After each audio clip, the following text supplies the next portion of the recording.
Pati pag-aayos ng lisensya sa pagmamaneho, inaalok na online. Kapalit ng 10,000 pisong bayad o higit pa. Pero may babalalaban dyan ang Land Transportation Office. Nakatutok si Joseph Moro.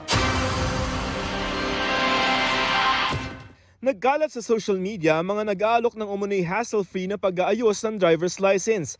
Walang drive test, walang seminar. May ibang humihingi muna ng down payment at ayaw ng mga bogus client. Pwede raw pro at non-pro na lisensya ang makuha at sa mismong LTO window pa raw kukunin ng lisensya. Nagtanong ako sa ilan sa mga grupong yan, may nag-alok na 10,000 pesos all-in na. Maghihintay na lamang daw tawagin sa opisina ng Land Transportation Office o LTO. Sinubukan namin mag-interview ng mga nag-aalok pero nang magpakilala na ako ay dinelete na rin ng offer.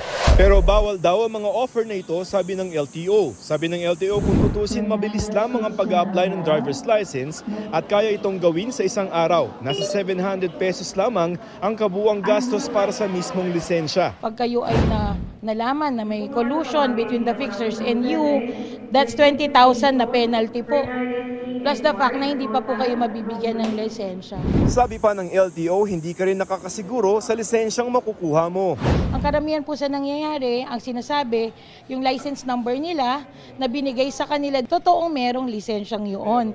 Pero hindi under their names. Definitely fake po yun. Imposibleng ipagawa ito sa iba dahil pag-apply mo pa lamang sa LTO, kukunan ka na agad ng litrato. Ito yung ginagawa dun sa mga first-time applicants para sa driver's license. Kukunan ka, pagkatapos mo mag-fill out ng application form at magbayad ng application fee, kukunan ka ng biometrics, yung picture mo, yung mukha mo, at saka yung mga fingerprints. Para masiguro na ikaw nga yung nag-a-apply. Pagkatapos mo magbayad ng application fee na 100 pesos, exam na ang kasunod. First time na mag-apply ng lisensya ni Brian. Habang nag-e-exam, nakatutok ang camera ng computer. For you to get a license, kailangan po nung exam. At ang examination po, kailangan po personal yung kunin dahil meron po siyang facial recognition. Kasunod ng exam ang practical driving test na ginagawa sa isang testing center sa Novaliches, Quezon City. Kung makapasa ka naman, babalik ka lamang sa LTO office para pumila na sa pag-claim ng lisensya. Puhunan nga lamang sa oras ang kailangan tulad ni Arnel na nakuha niya rin ngayon ang lisensya. Isa pala na mula kanina ng alas 4 po. Opo, para makamaga sa pila po. Mas maganda po yung yung walk-in, yung sarili po. Dahil Makakamura ka na at saka safe ka pa sigurado sa lisensya na tunay po.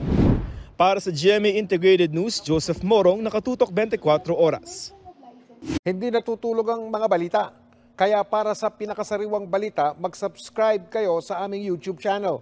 Para sa mga kapuso abroad, pwede nyo rin kaming makasama sa GMA Pinoy TV at sa www.gmanews.tv.